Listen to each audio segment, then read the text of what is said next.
أهلا بكم، ووصلنا مع حضراتكم إلى فقرة حديث الصباح. موضوع حديثنا الصباحي في هذا الصباح الحسيني: المنبر الحسيني وتعزيز القيم الإنسانية.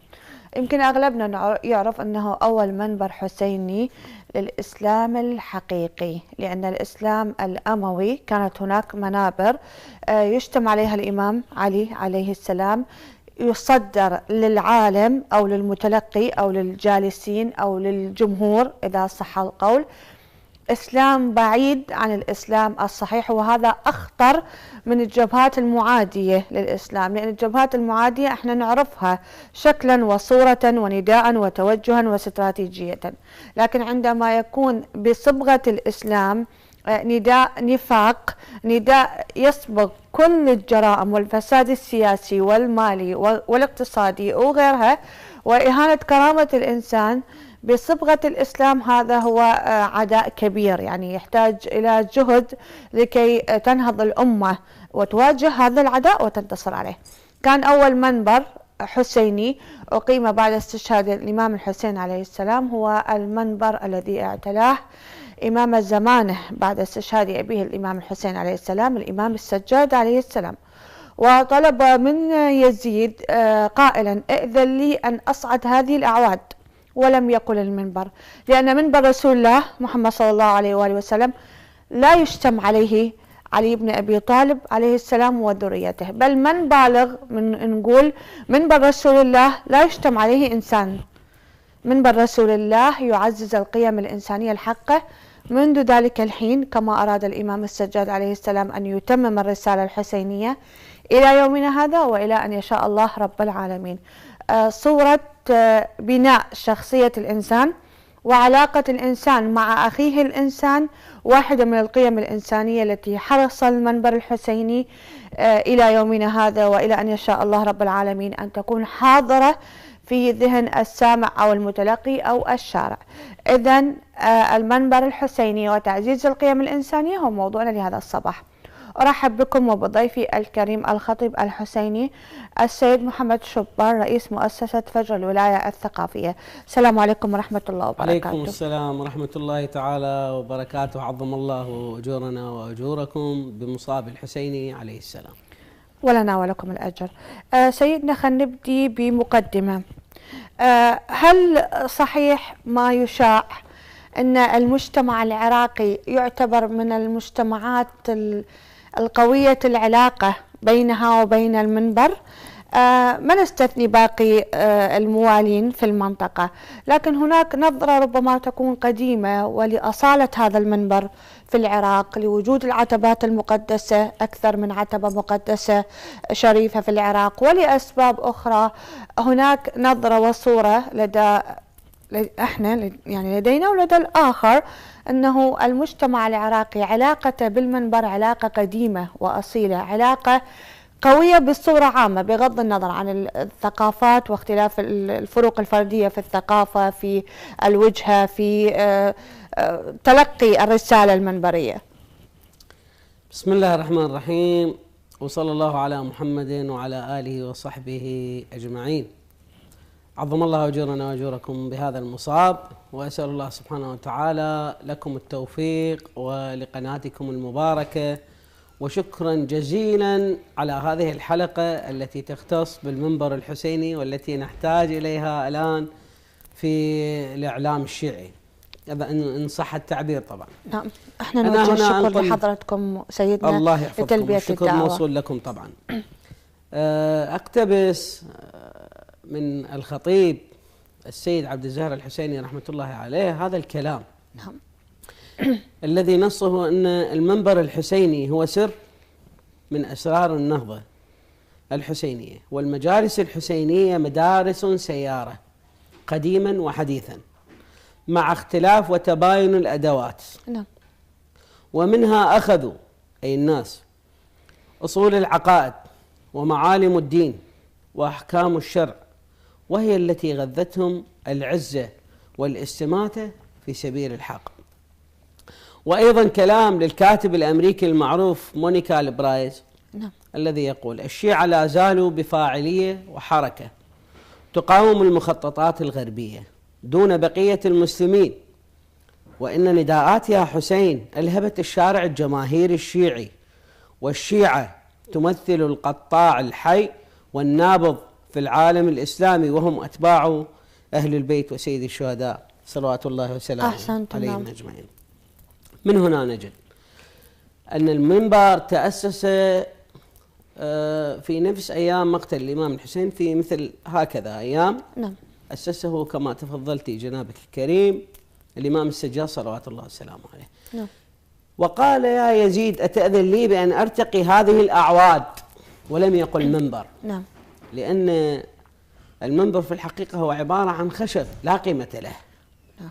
القيمة في تغذيته الروحية والفكرية، في عطائه للبشرية. نعم. هذه هي القيمة، وإلا هو في النهاية يبقى خشب. نعم.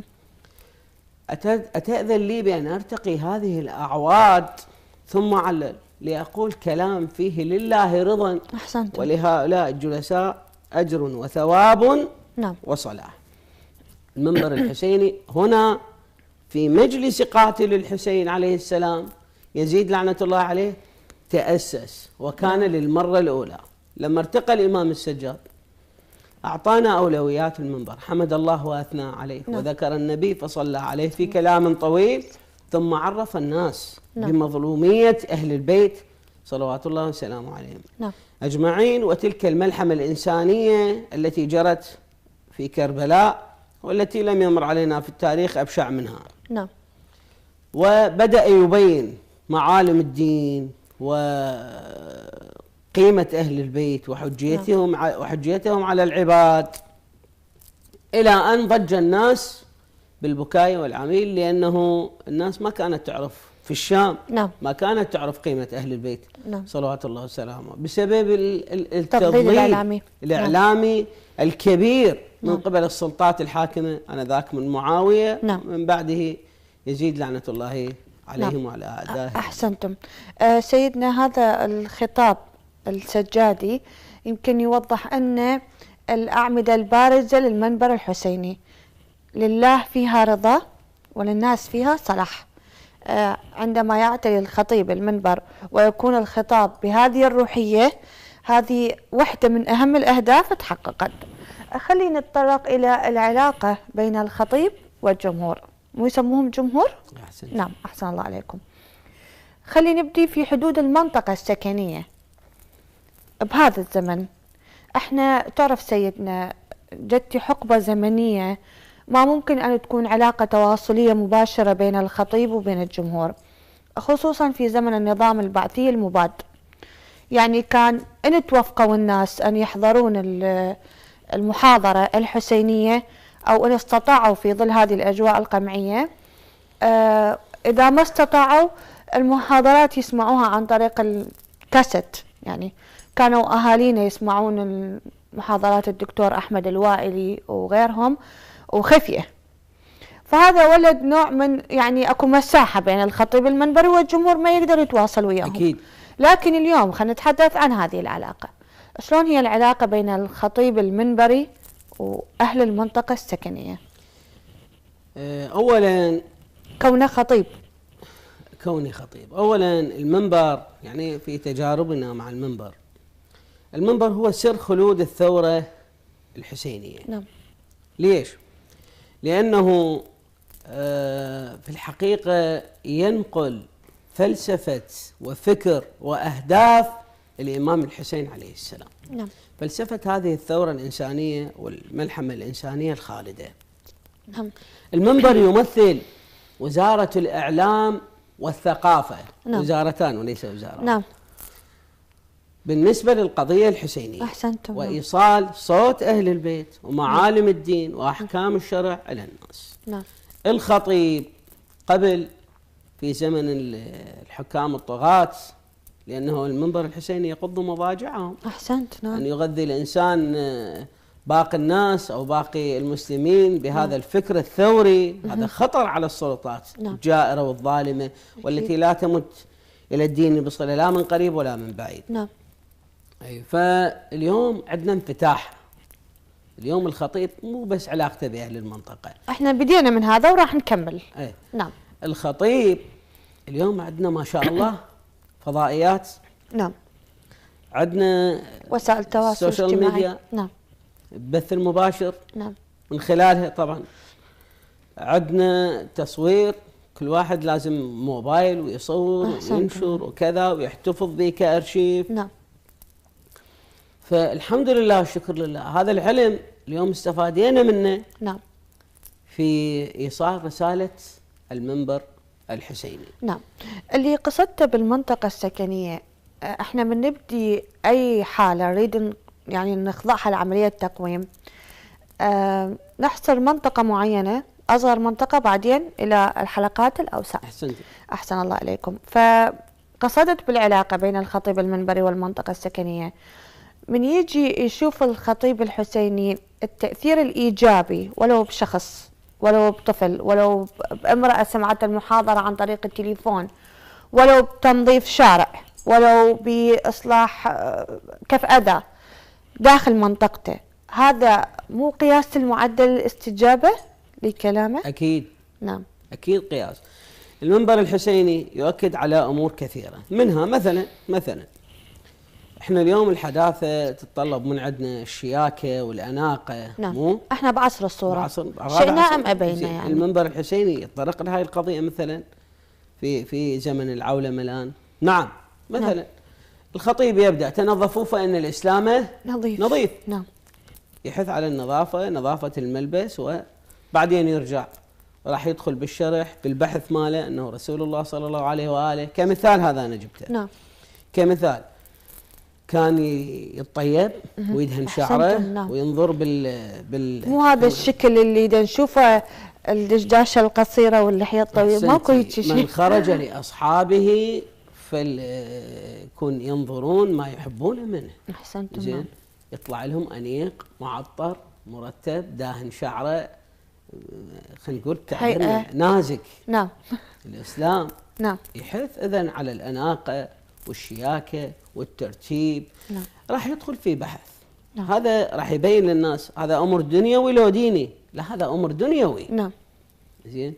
اذن المنبر الحسيني نعم يشرح ليس فقط امور الدين. اولا الخطيب يدخل الى العاطفه. كم وكم من مجرم سمع بآية ألقاها الخطيب على المنبر، نعم، أو حديث ترهيبي لأحد الأنبياء أو الأئمة سلام الله عليهم أجمعين، نعم، وأدركته التوبة. كم من مخطئ لا يعرف أنه على طريق الخطأ، نعم، سمع حديث وموعظة وكلام منطقي كان أو علمي أو شرعي أو قصة أو عقائدي، نعم، أو قصة، نعم، وتاب واهتدى إلى الطريق الصحيح الذي يبني هذا الكمال الذي من أجله خلق إلى الآخرة. وما خلقت الجن والإنس إلا ليعبدون. نعم. الهدف السامي، الهدف الرئيسي اللي هو الفوز بالدنيا، نعم، والفوز بالآخرة. فهاي علاقة وإن هدى الله بك رجل خير لك مما طلعت عليه الشمس. نعم. وهذا المنبر هو أصلا خلينا نقول شلون أعبر عنها، يعني لبناء، نعم، الشخصية فكريا، نعم، عقائديا، ثقافيا، علميا، دينيا، نعم، من كل الجوانب، وصقل هذه الشخصية لإخراج أناس خلينا نقول على مستوى من الكمال والرقي إلى المجتمع. نعم. نعم أحسنتم. احنا راح نتطرق لمحور آخر سماحة السيد، راح ننتقل من دائرة المنطقة السكنية إلى دائرة المجتمع أو الأمة، ودور المنبر الحسيني في تحريك طاقة الأمة في وقت الأزمات. والأزمات بالعراق هو يعني هي ابتلاء من رب العالمين، أو في كل العالم ليس فقط في العراق. العراق شوية استثناء وضعه صار سيدنا، لكن خلينا نشوف فاصل الزميل المخرج، فاصل قصير ولا نعود. أنتم الشرفاء أنتم الكرماء خدمة للحسين تبذلون العطاء خدمة للحسين عطاء يا حسين يا حسين يا ضياء كل عين يا حسين يا حسين عين زادكم ربنا نعمة وهنا زادكم ربنا شاكرون لكم كل هذا السخاء شاكرون لكم كل هذا السخاء أنتم الشرفاء أنتم الكرماء أنتم الشرفاء أنتم الكرماء خدمة للحسين تبذلون العطاء خدمة للحسين عطاء يا حسين يا حسين يا ضياء كل عين يا حسين زادكم ربنا نعمة وهنا زادكم ربنا نعمة وهنا شاكرون لكم كل هذا السخاء شاكرون لكم السخاء يا حسين يا حسين يا ضياء كل عين يا حسين يا حسين لعين همه جا کربلاست همه جا نینواست همه جا کربلاست همه جا نینواست تو حسین منی نور عین منی تو حسین منی نور عین منی همه جا کربلاست همه جا نینواست همه جا کربلاست همه جا نینواست تو حسین منی نور عین منی تو حسین منی نه منی یا حسین یا حسین یا حسین أهلا بكم. خلي شوي نعلق على القصيدة اللي شفناها اللي هي كانت باختصار عبارة عن خطاب شكر من الشعب الإيراني بالجمهورية الإسلامية الإيرانية الشقيقة إلى الشعب العراقي في خضم الكرم الحسيني. احنا محورنا دا يتحدث عن الأزمات، يعني هذه الصورة اللي دا تنقل عفوية من خلال وسائل الإعلام. الشعب المفروض يعيش أزمة سواء هسه أو ممكن نحارب العصابات الداعشية بهذا الكرم. المفروض تصير التفاتة من قبلنا احنا وبعض الأصوات اللي تنعق هنا وهناك ضد الشعائر أو ضد طعام الطعام، حتى نصدر احنا كنا صورة للعالم انه احنا الشعب يعيش بأزمة، لكن من تتطلب العقيدة والأخلاق والكرم العراقي والإنساني الاستثناء يكون بغض النظر عن القومية، عن اللسان، عن الدين، عن الانتماء، عن المذهب، عن الطائفة. هذا واحد. الشيء الثاني، هذه السنة قد اكو أصوات وأدوات حاولت أن تلعب على أوتار معينة حتى توتر العلاقة بين الزائرين خدمة الإمام الحسين عليه السلام أصحاب البلد إحنا العراقيين وبين الزائرين القادمين من الخارج. وشفنا من بداية محرم والحد قبل أيام هيجي مقاطع فيديو مفبركة، تغريدات على مواقع التواصل الاجتماعي وغيرها. شفنا شلون هذا الخطاب راد انه يثير هاي الكراهية بين الشعب العراقي وبين الزائرين القادمين من الخارج. المنبر الحسيني اصدى لهذا الموضوع، خطبائنا الله يحفظهم ويعطيهم الصحة والعافية اصدوا لهذا الموضوع، خاطبوا الإنسان العراقي بصيغة الإنسانية الحسينية. فمن الطبيعي أن تفشل هذه الهجمة وغيرها من الهجمات اللي حاولت أن تثبط من هذه العزيمة. عودة إلى ضيفنا الكريم سماحة السيد، راح نتحدث عن تحريك طاقات الأمة من خضم الأزمات إلى الحركة القصوى.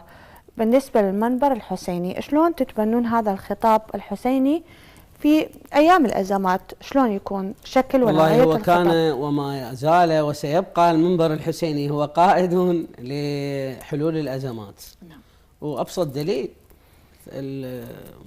فتوى الجهاد الكفائي أحسنتم من خلال منبر هذا مو أبسط، هذا أكبر دليل.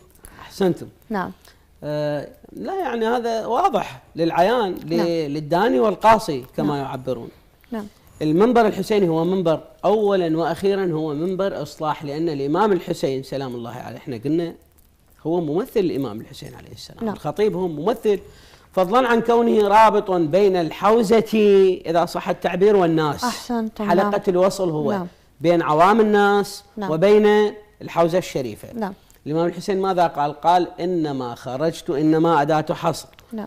إنما خرجت لغرض الإصلاح. نعم. إذن هاي غاية الإمام الحسين. هسه الإصلاح الاجتماعي، السياسي، الاقتصادي، نعم. الفكري، الأسري. هو قلنا الاجتماعي. نعم. يعني نعم. الاجتماعي علاقة الإنسان بأسرته، نعم. بجيرانه، بأقاربه، بأصدقائه، بمجتمعه، بوطنه ككل. نعم. هذا الإصلاح يبين له شنو اللي يصير وشنو اللي ما يصير، شنو الصح وشنو الخطأ، نعم. شنو الحلال وشنو الحرام، شنو عقيدتنا من هذا الجانب. نعم. زين، احنا خصوصا الإصلاح، أنت ذكرت جنابك قبل الفاصل أنه العراق هو بلد الأزمات الأول. الإصلاح السياسي، يعني المنبر الحسيني إذا لاحظنا أنه الخطباء، هذا محرم هذا اللي فات علينا، ركزوا على هاي القضية، أنه لابد، وخصوصا كانت أكو مظاهرات في عموم العراق أحسنتم. نعم. مطالبة بالإصلاح السياسي. هاي الناس اللي خرجت ترى ما خرجت، هاي رباها المنبر الحسيني، أنه إذا كان هناك فساد في الدولة، في السلطة، في الحكومة، ما شئت فعبر. نعم. أنتم ما يصير تقعدون تسكتون. من رأى منكم، الإمام الحسين قال من رأى منكم حاكما جائرا، نعم. في نهاية الحديث، ولم يغير عليه بفعل، لأن الحديث طويل، نعم. بفعل أو بقول، كان حقا على الله أن يدخله مدخله. نعم. زين، فمن هنا يأتي دور المنبر الحسيني في تربية الناس وإدارة هذه الأزمات، سواء كان من جانب الاقتصاد أو الاجتماع، وأيضا ليس ذلك فقط، أيضا التصدي لهذه الهجمة الفكرية الشرسة من الغرب.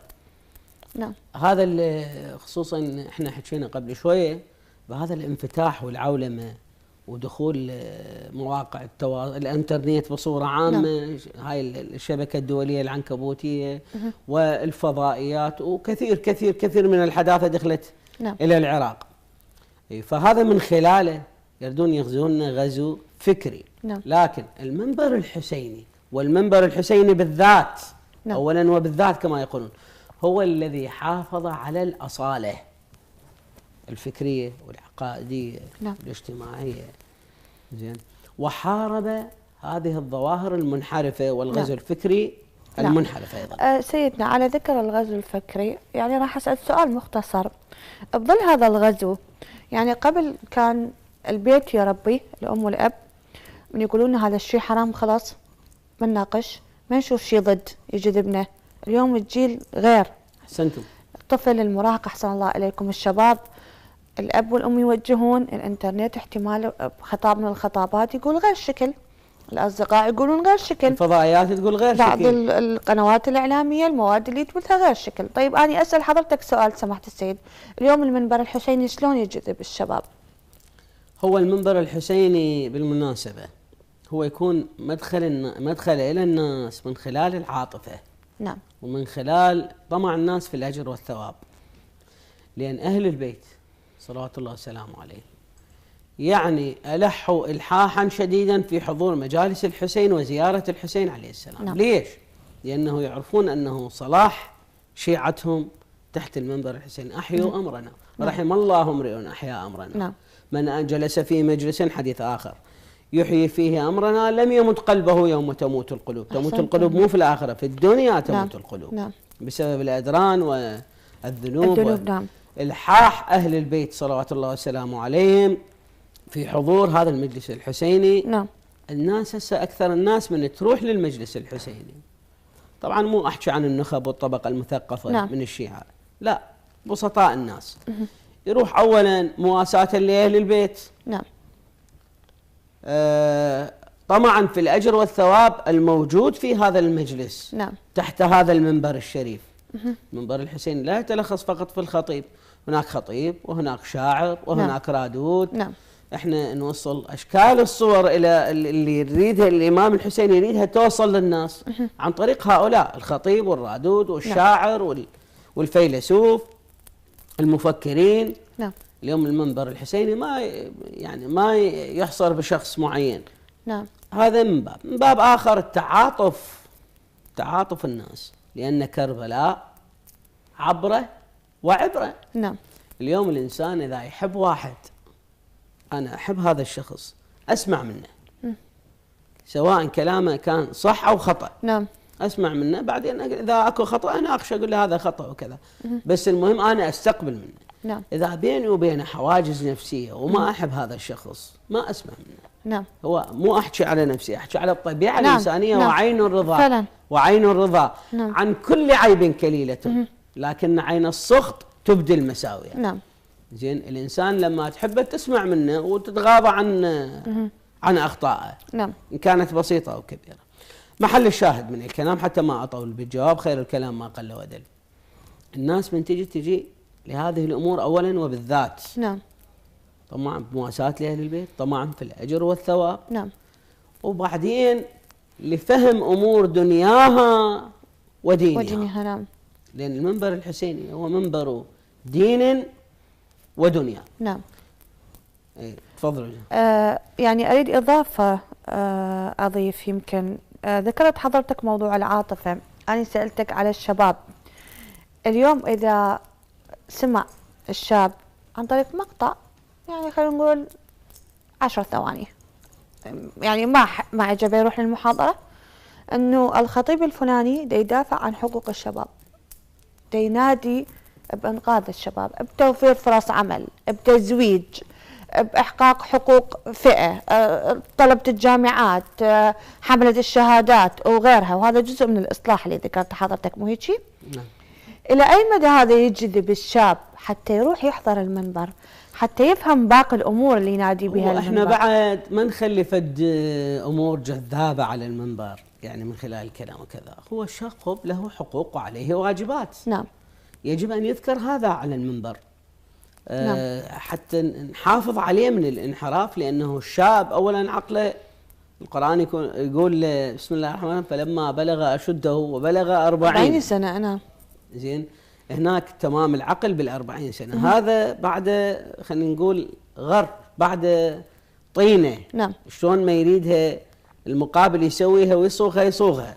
احنا هذا شلون نحافظ عليه؟ من نعم. خلال المنبر الحسيني، لأنه الانترنت والستلايت وهاي الامور الامور العولمه الجديده، هذا سلاح ذو حدين. اكيد. خصوصا الشاب في سن المراهقه. نعم. هذا صعب السيطره عليه. نعم. جذبه الى المجالس الحسينيه، قلت لك من خلال الشعر. نعم. هسه جزء ما يحب المحاضرات، يحب الشعر. نعم. اكو ناس ذواقه بالشعر، شباب عندها موهبه وعندها استقبال لهذه القضيه. نعم. يحب القصائد الحسينيه، يحب الرادود الفلاني، يحب نعم. الكذا. فالامور اللي تجذب الشباب كثيره. ومن خلال ايضا من خلال كلام الخطيب نفسه. نعم. الالحاح على الشباب.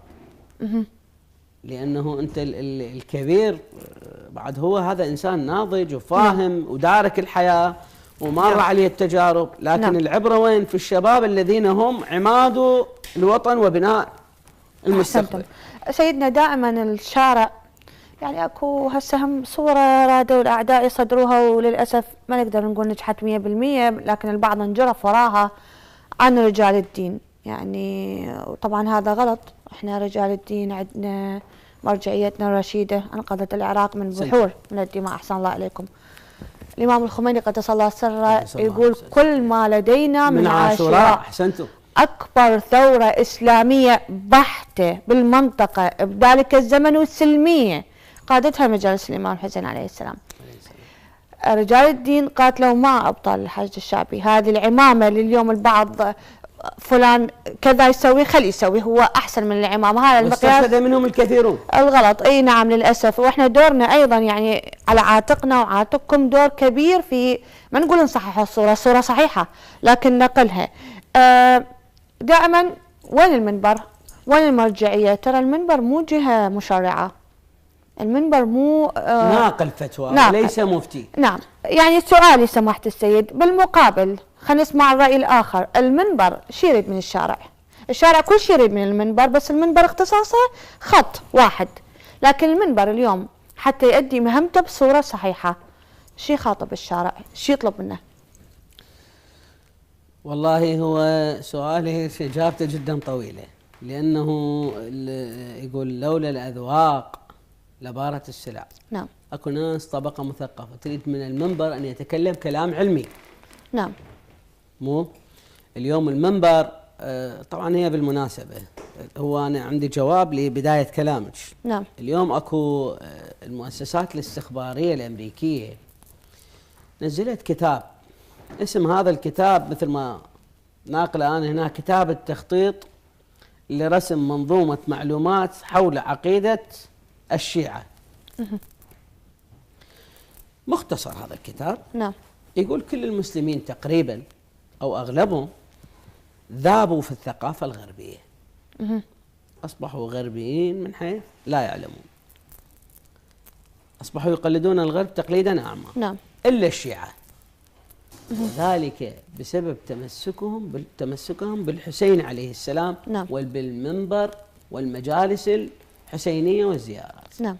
احنا حتى نضرب ذول الشيعة اللي كلهم رباهم المنبر على العزة والكرامة والاعتزاز بالهوية. نعم. شلون ذول، شلون يعني شلون نقدر ندخل لهم؟ من يا باب ندخل؟ من باب التشيع. نعم. اليوم كلام على العمامة. نعم. اكو كلام على المنبر، اكو كلام على أحسنت. هاي العمامة المجاهدة، هاي نعم. العمامة البناءة، هاي العمامة العلمية، هاي العمامة الثورية اللي رباها منبر الحسين عليه السلام. نعم. مو كلها طبعا دسوا لا تعتقدين انه اسرائيل وامريكا وقوى الاستكبار العالمي نعم. قاعده صافنا على الشيعة ذولا، هاي كلها قوة هاي العقيدة. نعم. واعتزازهم بهاي العقيدة، بسالتهم قتالهم في الحشد الشعبي بمجرد فتوى صغيرة. نعم. ما طولت نص دقيقة طلعوا جهاد كفاية. نعم. انتهى الموضوع. زين، شلون يضربون هاي العقيدة القوية؟ نعم. يضربوها من داخل التشيع. أحسنتم. نعم. يجيبون ناس مزيفين، ناس مأجورين، أقلام مأجورة، تضرب التشيع من داخل التشيع من خلال سياسة التشكيك في المنبر. نعم. وفي الخطباء وفي العلماء وفي المراجع وفي القيادات الدينية والسياسية. نعم. والعشائرية وغيرها وغيرها وغيرها، يضرب لك التشيع من داخل التشيع. أحسنتم. نعم. وهو أقوى سلاح. نعم. سلاح التشكيك والريبة وضرب الشيء بالشيء. نعم. مثل ما أنا نوهت بالبداية، من يكون الخطاب المعادي مغلف بغطاء الإسلام. نعم. يعني من الظاهر أنيق. نعم. وجميل، ومن الباطن خبث ومكر وخداع وختل يعني وخسة وأجل الله السامعين وكل هاي الأمور. نعم.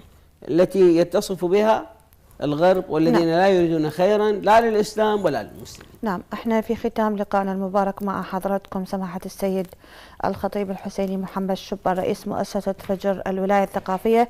طبعا دور المنبر أكبر من أن نحصر وقت معين أو حلقة أو شيء. والله أنا أتمنى أنه يعني فأكو حلقات أخرى عن المنبر الإنساني. إن شاء الله، وهذا طبعا شرف أنه مثل ما ذكرت الجهاد، الدفاع عن الكرامة، عن كرامة الإنسان، عن القيم الإنسانية، كلها كانت من هذا المنبر الحر الشريف. شكرا لحضرتكم وعظم الله لنا ولكم الأجر. عظم الله أجورنا وأجوركم. نعم. أنا بالنهاية عندي كلمات لنقلها السيد الشهيد الخطيب السيد جواد شبر رضوان الله تعالى عليه. نعم. يقول: يا منبر الإسلام دمت متوجا بالأنجبين وكل ليث قسوري، يا منبر الإسلام دمت مضمخا بالرائعات من الفم المتعطر، ومجالس هي كالمدارس روعة أم لكل متهذب متنور، المنبر العالي رسالة مرشد جاءت إلى العقل النابه المتحرر، المنبر العالي حكيم مبصر يصف الدواء بحكمة المتبصر. توصيات أيضا إلى الخطباء الابتعاد عن بعض الخطباء الجدد نعم. الذين ليس لديهم خبرة في الخطاب على المنبر الحسيني، أوصيهم ويوصي العلماء بالابتعاد عن الخرافة والتهويل، تهويل الأمور. نعم. والأحلام والرؤى وكذا. نحن ديننا أقوى من أن يبنى على الأحلام والرؤى. نعم. أحسنتم. ربط الدين بالعلم الحديث، يعني حداثة المنبر، مواكبة المنبر للعلم الحديث. نعم. عدم إذلال أهل البيت صلوات الله وسلامه عليهم في نعيهم، في شعرهم، أحسنتم. نعم. في رواياتهم، لأنه الإمام الحسين هو خرج أصلا للعزة، هيهات من الذلة. أحسنتم. شعار نعم. الإمام الحسين، فأهل صحيح. البيت لم يذلوا. أحسنتم. نعم. ودمتم أعزة علينا. أحسنتم. أسأل الله سبحانه وتعالى أن يحفظكم ويحفظ هذه الشاشة المباركة. شكرا شكرا، الله يبارك بعمرك سيدنا، وهذه رعاكم التوصيات مهمة جدا، حتى أن احنا كإعلاميين احنا دائما نتعلم منكم إن شاء الله. والمنبر الحسيني هو أكبر وأقدس مثال من الممكن